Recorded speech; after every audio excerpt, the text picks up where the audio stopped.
I was holding my 7-year-old daughter Emma's hand in the ICU when my phone buzzed with a text from my wife Sarah. "I'm leaving you, Jack.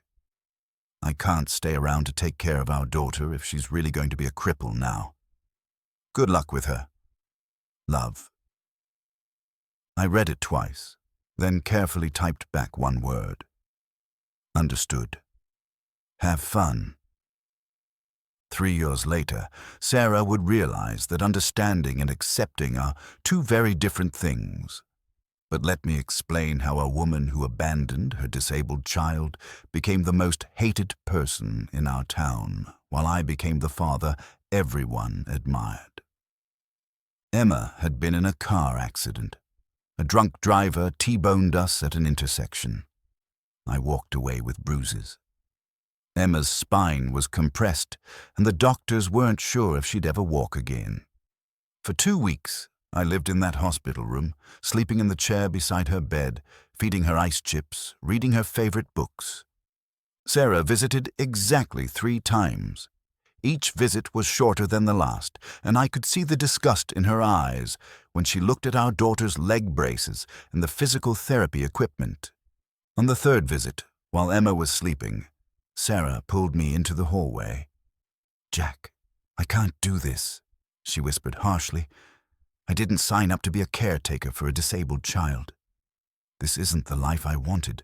She's our daughter. She's a burden now. Look at her.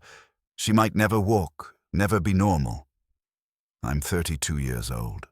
I have a whole life ahead of me, and I won't spend it changing diapers and pushing a wheelchair."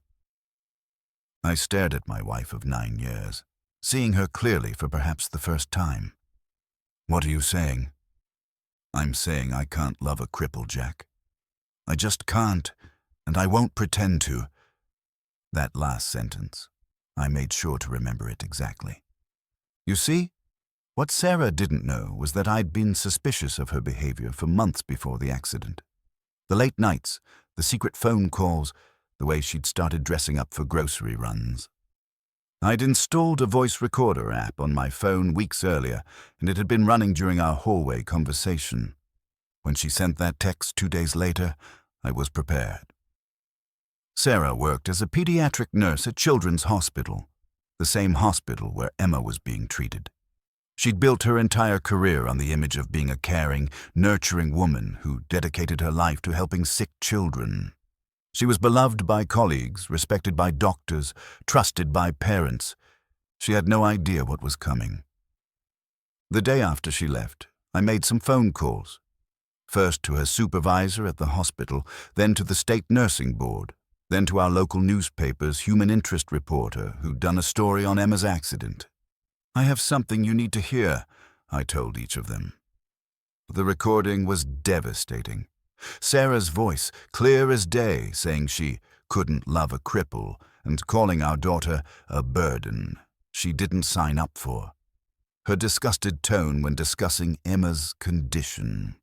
Her admission that she was abandoning her disabled child because it wasn't the life she wanted.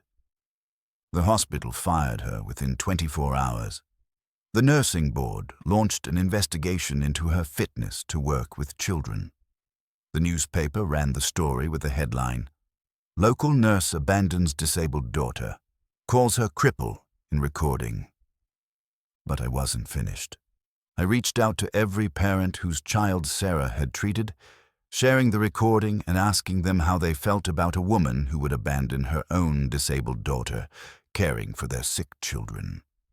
Social media exploded. #CrippleNurse started trending locally.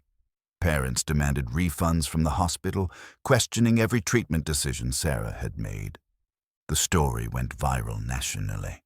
Sarah's face became synonymous with maternal failure and professional hypocrisy. She couldn't find work anywhere in healthcare. Her family disowned her. Her friends abandoned her. Meanwhile, Emma and I became the town's favorite comeback story. Donations poured in for her medical care. Local businesses sponsored her physical therapy. The community rallied around us like we were heroes. And Emma, she proved every doctor wrong.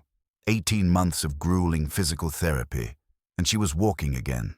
Not perfectly, but walking, running, dancing, playing soccer with a slight limp that made her teammates cheer louder when she scored. Sarah tried to come back when she heard about Emma's recovery. She showed up at our door 3 years later, broke, unemployed, living with her sister in another state. "Jack, I made a mistake," she sobbed. "I want to see Emma.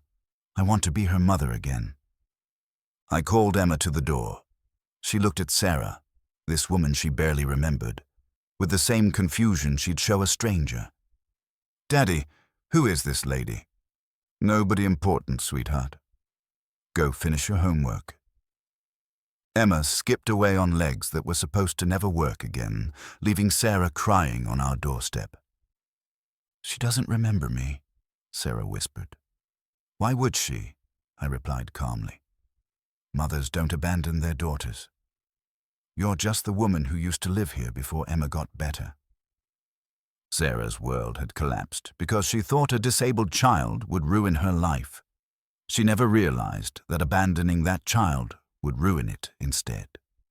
Sometimes the cruelest revenge is simply letting someone's true character destroy them while you build something beautiful from the ashes they left behind.